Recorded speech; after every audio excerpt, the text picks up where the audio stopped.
ሩታ ያልጠበቀችውን ነገር ሰምታለች። እኔም እውነት ለመናገር ይሄን ነገር እነሱ ይናገራሉ ይሄን ነገር ያደርጉታልም ብዬም ወይንም ያስቡታል ብዬ ራሱ ያልጠበኩትን ነገር ተናግረዋል።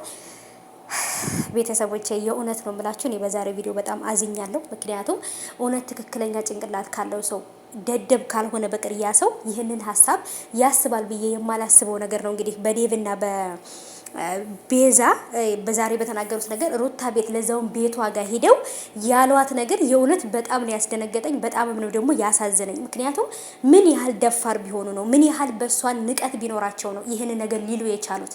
ሰላም ሰላም፣ እንዴት ናችሁ ልጆቼ? ሰላም ናችሁ? ያላችሁልኝ ከኔ ጋር ሁሉ ሰላም ነው።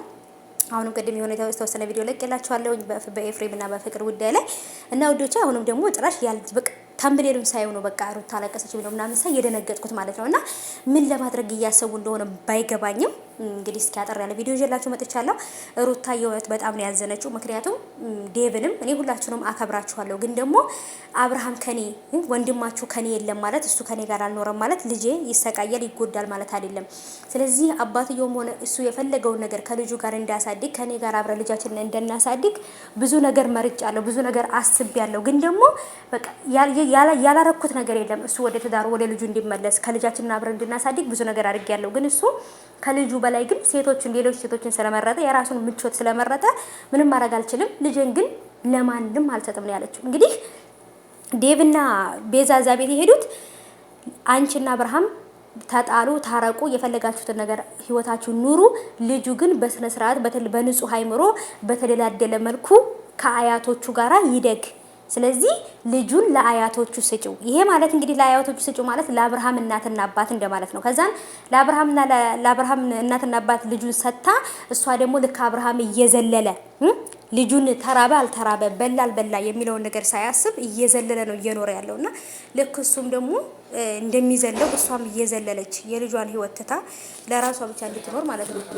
እና ስለዚህ ውድ ቤተሰቦቼ ማለት ነው አንዳንድ ጊዜ ምን አለ መሰላችሁ ራስ ወዳድ የሆኑ ሰዎች ከለናንተ ጥሩ ነገር ያስባሉ ማለት አይደለም። እና ቡዜና ዴቭም አሁን ላይ ያዩዋቸው ራስ ወዳድ እንደሆኑ ሩታን አብርሃምን በግራም በቀኝ ብለው ከህይወቷ ካወጡ በኋላ ድጋሚ ደግሞ የመኖሯ ምክንያት ብዙ ነገር ያየችበትን ልጇን ደግሞ ሊነጥቋት ይፈልጋሉና የእውነት ነው የምላቸው። እኔ አንዳንድ ጊዜ ድድብና ሲበዛ እንደዚህ እንደሚሆን ራሱ ያወቁት በእነሱ ነው። በቃና እንዴት ባልዮ ከራሷ ሂዶ አብርሃም ትቷት ህይወቷን አጨልሞባት ሲሄድ የመኖሯ ምክንያት ማለት ልጇ ነው፣ ልዑል ነው ማለት ነው። በቃ በልዑል ምክንያት ነው ታግሳ እንደ ማንኛይቱም ሴት ሳትዘል እዩኝ ሳትል አንገቷን እንድፍታ አድርጋ የተቀመጠችው ሁሉን ነገር የምታልፈው ለልጇ መኖር ስላለባት ነው አይደል እንዴ? ስለዚህ የመኖሯ ምክንያት ነው።